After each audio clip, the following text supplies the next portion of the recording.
சொல்லுங்களேன். சொந்தக்காரன் வந்துட்டான் பாஸ்டர், அவன் வந்துட்டான் பாஸ்டர், இவன் வந்துட்டான் பாஸ்டர், கல்யாணத்துக்கு போக வேண்டியதாச்சு பாஸ்டர். ஹல்லேலூயா. கர்த்தர் சொல்றாரு, இரைச்சல் கேக்குது, என் காதுல ஆடு மாடு சத்தம் கேக்குது. ஐயா, அவர் ஏன் இதை செய்ய சொன்னார் தெரியுமா? தன் ஜனங்களுக்கு அங்க வைராக்கியம் பாராட்டுகிறது, தன் ஜனங்களை ஆசீர்வதிக்க வேண்டும் என்று வைராக்கியம் வைக்கிற தேவன். உனக்காக அந்த ஆசீர்வாதத்தை, உன் ஆசீர்வாதத்துக்காக தான் அதை கொண்டு வராதே என்று கர்த்தர் சொன்னார். ஆனால் ஏதோ ஒன்று சவுலின் கண்ணை மறைத்து விட்டது. இந்த சவுலுக்கு நல்லா தெரியும் ஏன் அதை கொண்டு வரக்கூடாது. ராமின்னு சொல்றேன், அந்த சம்பவத்தை நான் சொல்றேன். ஏன் சொல்றேன் சம்பவத்தை? ராமின்னு சொல்றேன். ஹல்லேலூயா.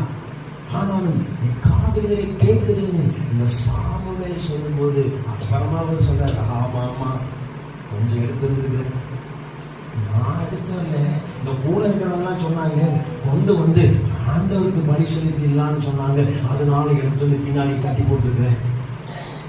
அப்பதான் சாமுவேல் சொன்னாரு, கர்த்தர் கையில் இருந்து ராஜ பதவி ராஜ்யபாரத்தை பிடிங்கி என் சகோதரனாக தாவீதுக்கு கொடுத்து விட்டார்.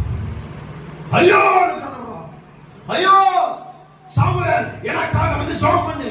நான் சொல்லிட்டுங்களா, ஊழியக்காரன் வந்து ஜெபம் பண்றதுனால கர்த்தர் ஆசீர்வாதத்தை கொடுத்துட மாட்டான். மேபி கொஞ்சம் ஆறுதலா இருக்கும். ராமன் சொல்லுங்களேன், யூடியூப்ல மெசேஜ் பார்க்கறதுனால ஆசீர்வாதம் வந்துடாது. டிவில உட்கார்ந்து 3 நாள் ஜெபிக்கிறதுனால ஆசீர்வாதம் வந்துடாது. மனம் திரும்புவது நான் ஆசீர்வாதத்தை கொண்டு வரும். ராமன் சொல்லுங்க பார்க்கலாம். ராமன் சொல்லுங்களேன், நீ வா சாமுவேலே கூட வா, இப்போ நான் பலி செலுத்துகிறேன். எதை வச்சு பலி செலுத்த போலாம்? கொண்டு வந்து ஆளை வச்சு பலி செலுத்துவாரா, மாடை வச்சு பலி செலுத்துவாரா? சாமுவேல் ஊழியக்காரர் வந்து கூட சேர்ந்து அதை வந்து அந்த ஜெபத்தை நடத்தணும். வந்து ஜெபத்தை நடத்து, நீ வந்து எனக்கு உதவி செய்.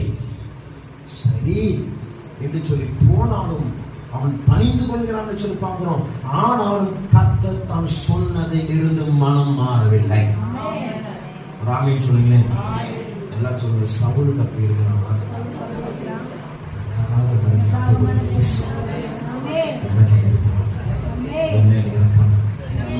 தங்கச்சி மேல இருக்கிறவா இருக்காரு, அம்மாவுக்கு மேல இறக்கமா இருக்காரு. அவர் உங்க பேச்சை கேட்கறதுக்கு ஆசையா இருக்காரு, உன் மனம் திரும்பல பார்க்கறதுக்கு ஆசையா இருக்கிறாரு. இன்றைக்கு ஒரு மனம் திரும்ப சபைக்குள்ளே வருவதாக, இன்றைக்கு ஒரு மனம் திரும்ப உனக்குள்ளே வருவதாக, இன்றைக்கு ஒரு மனம் திரும்ப பிரசன்னம் உனக்குள்ளே கிரியை செய்வதாக. கையை கட்டி கர்த்தருக்கு ஸ்தோத்திரம்.